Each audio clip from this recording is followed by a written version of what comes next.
জামায়াতে ইসলাম ৭১-এর মুক্তিযুদ্ধ তারা বলছেন যে তারা সাংগঠনিক সিদ্ধান্ত নিয়ে মুক্তিযুদ্ধের বিরোধিতা করেছেন।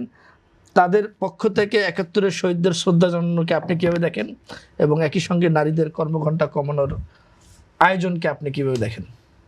না না, কেউ শ্রদ্ধা জানাতে চাইলে তাকে তো আর বাধা দেওয়া যাবে না, এটা মন্দের ভালো। কিন্তু বিষয়টা হচ্ছে ৭১-এর ভূমিকার জন্য তাদের যে বিতর্কিত ভূমিকা, সেটা তো জাতির কাছে এখনও পরিষ্কার করে নাই তারা। আমরা যারা দেখেছি কাছে থেকে, রাজাকার, আলবদর, আল শামস, এগুলো তো তাদেরই সৃষ্টি, এবং তারা পুরোপুরি পাকিস্তানিদের পক্ষ নিয়েছিল। এবং গোলাম আজম সাহেব তো প্রত্যেক দিনে পাকিস্তান রক্ষার বক্তব্য দিয়েছে।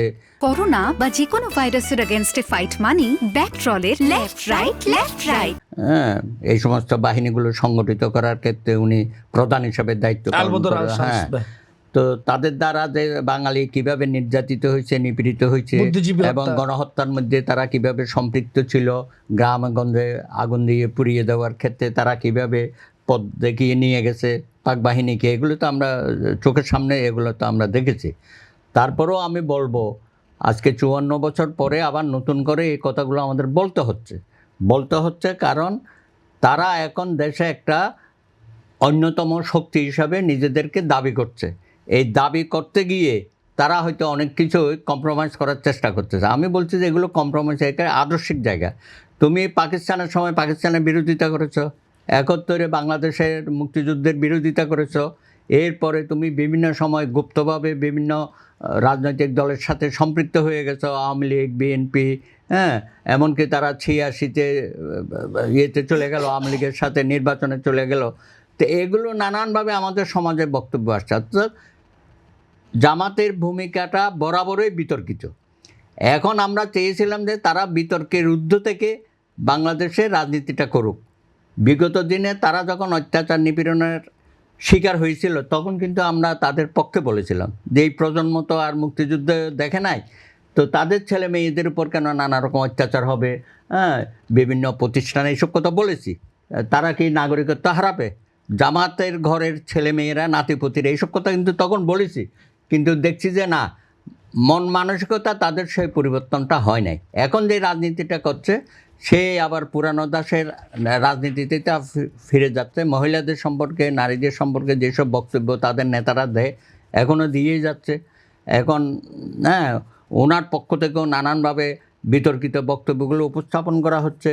তারপরে কথা ছিল যে 5% দেবে, হ্যাঁ, সংসদীয় আসনে তারা প্রার্থিতা দেবে, সেখানে তো একজনও দেয় নাই। তো এগুলো বিতর্ক থেকেই যাচ্ছে। তারপরে বলছে যে এখন করতে পারি নাই, ভবিষ্যতে করব। উনি নিজেই স্বীকার করেছে জামাতে কেউ মহিলা আমির কোনোদিন হতে পারবে না, এইসব কথা তো বলছে। প্রধানমন্ত্রীও হতে পারবে না, এইসব কথা বলছে। এখন ইন্টারেস্টিং হচ্ছে, তারা এমন একটা এখন তাদের সমাবেশে নারীদের অংশগ্রহণ দেখা না, এগুলো তো লোক দেখানো। এমনকি তারা বক্তব্য দিচ্ছে যা এগুলো মেনে নিয়েই আমরা জামাত করি, এইসব মেয়েরা বলছে না। তো যাই হোক, এখন আমরা তো বাংলাদেশটাকে তো পেছনের দিকে, আমরা তো এখানে তালেবানি সরকার প্রতিষ্ঠা করতে চাই না। যদিও ওনাদের 11 দলের মধ্যে কেউ কেউ তালেবানদের সাথে সম্পর্কিত, তারা যাচ্ছে, ওদেরকে ডেকে আনতেছে। তো এগুলো তো ভয়াবহ। বাংলাদেশে কখনো তালেবানি রাষ্ট্র করা যাবে না। এইখানে উগ্র সাম্প্রদায়িকতা, উগ্র মৌলবাদী, জঙ্গি, এগুলো সম্ভব না। কারণ ৫৪ বছরে আমাদের হয়তো চড়াই উতরাই আছে, কিন্তু মূল জায়গা থেকে আমরা কখনো বিচ্যুতি আমাদের ঘটবে না। সুতরাং ৭১ এটা একটা জাতির জন্য শতাব্দীতে একবার ঘটে। আমরা মনে করি আমাদের জীবনে ৭১-এর মহান মুক্তিযুদ্ধ, এটা তো আর হবে না।